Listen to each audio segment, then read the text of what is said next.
ইজতেমায় মুসল্লিদের দল কানায় কানায় পূর্ণাঙ্গ ময়দান।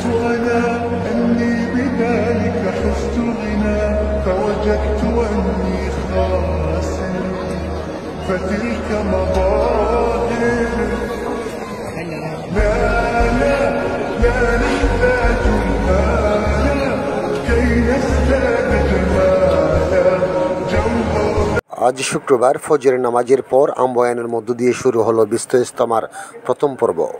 এর জন্য আসাই আর মূলত এখানে আসা, এখান থেকে চিল্লাই বেরোনো, যেখানে আসি যে তৃপ্তিটা, যে আনন্দটা, যে প্রশান্তিটা পাচ্ছি, এটা অনেক ব্যাপার। দিনের দাওয়াত গোটা বিশ্বের ভিতরে ছড়াই যাক, মানুষের ভিতরে শোক এবং শান্তি ফিরে আসুক, এইটাই হলো উদ্দেশ্য। মানুষের বিল্ডিং বাড়ি গাড়ি সব কিছু রেখে এখানে এতির মতো সবাই শুয়ে আছে শুধু একমাত্র আল্লাহকে রাজি খুশির জন্য। আল্লাহ তাআলা আমাদেরকে চান যদি একটি উসিলা খুঁজবে বান্দার মাফ করার জন্য, এই দাওয়াত তাবলীগের কাজের জন্য আল্লাহ তাআলা আমাদেরকে সারা পৃথিবীতে দাওয়াতের কাজটা পৌঁছে দিয়েছেন। এই জন্য আমাদের প্রতি বছরে ইজতেমার মধ্যে আসা হয় ইনশাআল্লাহ, যে আমাদের হেদায়েতের জন্য। আল্লাহ পাক বাংলাদেশটাকে সুন্দর করে, অথচ যাতে হানাহানি কাটাকাটি মারামারি না হোক, এটি আমাদের কাম। দোয়া করে লাই নামাজ গালাম ওই আল্লাহ কবুল করেন না।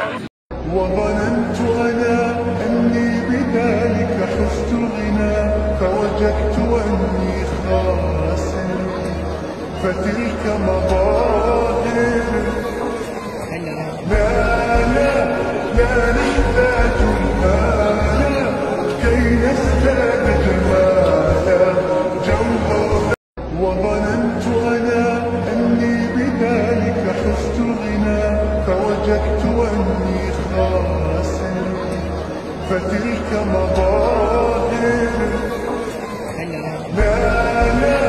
لا نحتاج المال كي نزداد جمالا جوهر وظننت أنا أني بذلك حزت غنى فوجدت أني خاسر فتلك مظاهر لا نحتاج المال كي نزداد جمالا جوهر। বিশ্ব ইজতেমার ময়দানে জায়গা না পেয়ে রাস্তা উঠায় নিয়েছেন মুসল্লিরা। وظننت أنا أني بذلك حزت غنى فوجدت أني خاسر فتلك مظاهر لا نحتاج المال كي نزداد